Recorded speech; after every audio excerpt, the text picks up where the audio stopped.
Banan, Agar maqsad ozish bo'lsa, yomon variant. klubnika, Yaxshi. tarvuz, Juda yaxshi variant. finiki, Agar ozmoqchi bo'lsangiz, yomon variant. kivi, Ajoyib. ananas, O'rtacha. qovun, Juda yaxshi variant. kokos, Agar ozmoqchi bo'lsangiz, yomon. olma. O'rtacha. Tezroq ozish uchun nima qilsam bo'ladi? Men bilan qoling va birgalikda ozamiz. Supermarketdan arzon ketchup sana ozishingga xalaqit beradi. Uydagi домашний pastani yesa bo'ladi, lekin pomidor bu shunchaki top. Shakari ko'p energetiklar sana ozishingga xalaqit beradi. Kofe ichsa bo'ladi, lekin matcha choyi bu shunchaki top. Sgushonka sana ozishingga xalaqit beradi.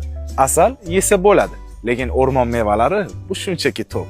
Obuna bo'lgin, juda ham ko'p ma'lumotlar bor. Ozish uchun haftasiga 7 marta shug'ullanish bu yomon. 4-5 marta o'rtacha, 3 marta esa ajoyib.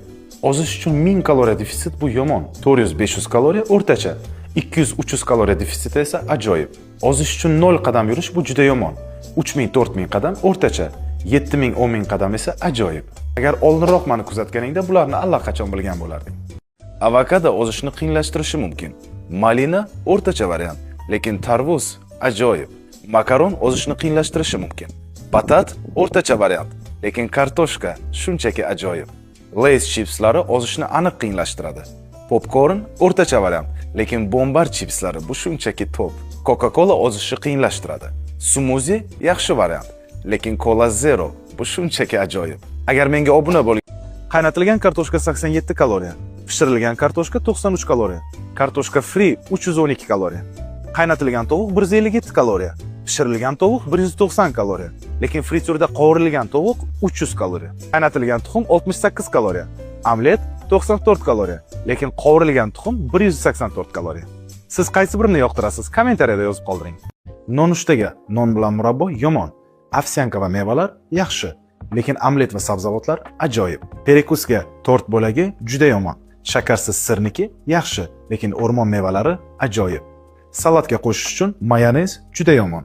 Smetana o'rtacha, lekin grechskiy yogurt ajoyib. Choyga keladigan bo'lsak, shakarli choy juda yomon. Asalli choy yaxshi, lekin oddiy ko'k choy ajoyib. Shunaqa ma'lumotlarni o'tkazib yubormaslik uchun menga obuna bo'ling. Ozish uchun qovurilgan tuxum yomon. Omlet yaxshi, lekin qaynatilgan tuxum ajoyib. Ozish uchun oq non yomon. Qora non yaxshi, butun donli non ajoyib. Ozish uchun kartoshka free yomon. Pyure yaxshi, lekin qaynatilgan kartoshka ajoyib. Ozish uchun mevali yogurt yomon.